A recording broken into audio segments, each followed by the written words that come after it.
জন্য আপনার যতটুকু ওয়াট সেটা আপনি পাবেন। তাই 200 এম্পিয়ার ব্যাটারি হিসাব করে দেখায়, তাহলে এই বিষয়টি আপনি। বন্ধুরা কেমন আছেন সবাই? আজ খুবই কমন একটা প্রশ্নের উত্তর দিতে চাই। প্রশ্নটি হলো, আমি কোন ব্যাটারি কিনবো এবং ব্যাটারিতে চার্জ থাকবে কতক্ষণ। এছাড়াও ব্যাটারির দামের ক্ষেত্রে একটা সীমাবদ্ধতা আছে, কারণ আপনার সামর্থ্যটা আমি কখনোই পুরোপুরি বুঝতে পারবো না। যার কারণে যখনই আপনি আমাকে এই প্রশ্নটি করবেন তখন হয়তোবা আমি আপনাকে একটা উত্তর দিয়েই দিব।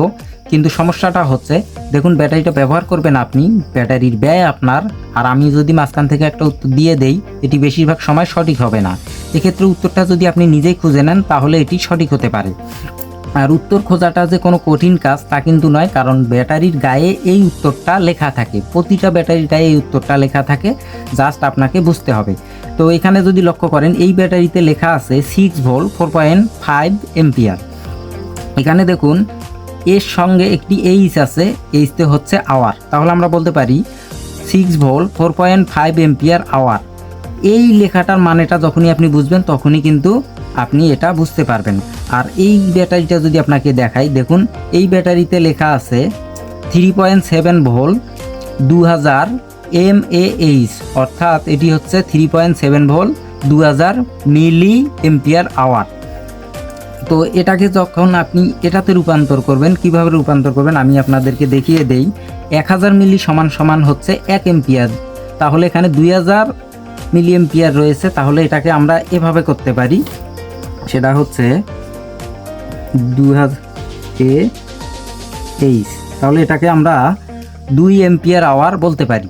এখন 2 এম্পিয়ার আওয়ার বলতে কি বোঝায়? এর মানে হচ্ছে এই ব্যাটারিটাকে আপনি যদি 2 এম্পিয়ার লোডে চালান তাহলে এটি 1 ঘন্টা চলবে। আবারও বলছি, এই ব্যাটারিটাকে যদি আপনি 2 এম্পিয়ার লোডে চালান তাহলে এটি 1 ঘন্টা সময় ধরে আপনাকে ব্যাকআপ দিতে পারবে। কিন্তু আপনি তো এই ব্যাটারিটাকে কখনোই 2 এম্পিয়ার লোডে চালাবেন না, আপনি কম চালাবেন। আর লোডের ক্ষেত্রে আপনি এম্পিয়ারটা আসলে বুঝতেও পারবেন না, কারণ লোডের মধ্যে বেশিরভাগ সময় ওয়াট লেখা থাকে, এক্ষেত্রে আপনি এই বিষয়টি বুঝতে পারবেন না। তো এটি বের করা তারপরও খুবই সহজ।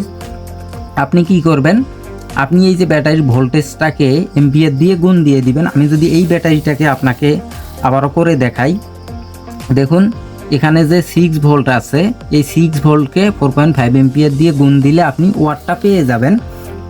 অর্থাৎ 1 ঘন্টার জন্য আপনার যতটুকু ওয়াট সেটা আপনি পাবেন। আমি যদি আপনাকে বড় একটা ব্যাটারির হিসাব করে দেখাই, 200 এম্পিয়ার ব্যাটারির হিসাব করে দেখাই, তাহলে এই বিষয়টি আপনি আরও পুরোপুরি বুঝতে পারবেন। ধরুন আপনার কাছে একটি 12 ভোল্ট 200 এম্পিয়ারের ব্যাটারি আছে। এই যে 12 ভোল্ট 200 এম্পিয়ার আওয়ারের একটি ব্যাটারি আছে।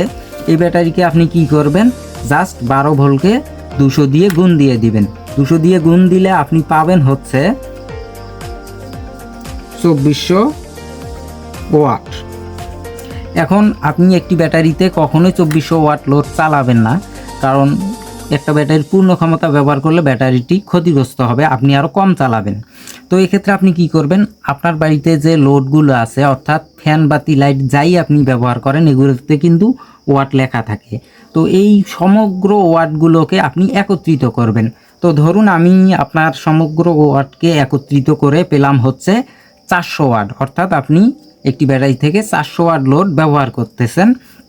আর এই যে 2400 ওয়াট এটি হচ্ছে 1 ঘন্টার জন্য। তো যেহেতু আপনি 400 ওয়াট লোড ব্যবহার করবেন, সেক্ষেত্রে আপনি সহজেই এই কাজটি করতে পারেন, সেটি হচ্ছে এই যে 400 দিয়ে ভাগ দিয়ে দিতে পারেন, তাহলে কিন্তু আপনি কয় ঘন্টা ব্যাকআপ পাবেন এটি বেরিয়ে যাবে।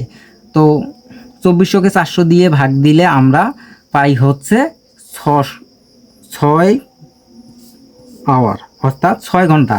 অর্থাৎ একটি 200 এম্পিয়ার ব্যাটারিকে 400 ওয়াট লোডে চালালে এটি 6 ঘন্টা ব্যাকআপ দিতে পারবে।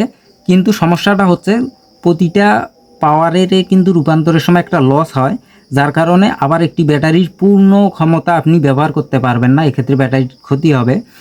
সুতরাং আপনি কিন্তু 6 ঘন্টা পাবেন না। এক্ষেত্রে আপনি যদি 5 ঘন্টা পান তাহলে ধরে নেবেন এই ব্যাটারিটি খুবই ভালো মানের, আর যদি 4 ঘন্টা পান তবু এটি সন্তোষজনক ভালো মানের ধরে নেবেন। কিন্তু 3 ঘন্টা পেলে বুঝবেন যে এই ব্যাটারিতে সমস্যা আছে, এটি মোটেও ভালো কোম্পানির ব্যাটারি নয়। এবারে আপনি যখন ব্যাটারি কিনতে যাবেন তখন আপনি দেখবেন ব্যাটারিতে এভাবে লেখা থাকবে ভোল্ট এবং এম্পিয়ার। তখন আপনি সহজে আপনার কাছে হাতে থাকা মোবাইল দিয়ে ভোল্টেজকে এম্পিয়ার দিয়ে গুণ দিয়ে দিবেন। গুণ দিয়ে দিলে আপনি 1 ঘন্টার ওয়াটটা পেয়ে যাবেন। তারপর আপনি কি কি চালাবেন সেগুলোর ওয়াট দিয়ে ভাগ দিয়ে দিবেন। তাহলে আপনি বুঝতে পারবেন আপনার ব্যাটারিটি কতক্ষণ সময় ধরে আপনাকে ব্যাকআপ দিতে পারবে। তো বন্ধুরা, ব্যাটারি সম্পর্কে এই ছিল আপনাদেরকে জানানোর আজকের আমার এই ছোট্ট প্রচেষ্টা। ভিডিওটি ভালো লাগলে অবশ্যই লাইক দিবেন এবং আমাদের চ্যানেল থেকে এ ধরনের ভিডিও যদি নিয়মিত পেতে চান তাহলে অবশ্যই সাবস্ক্রাইব করে রাখবেন। ধন্যবাদ সবাইকে।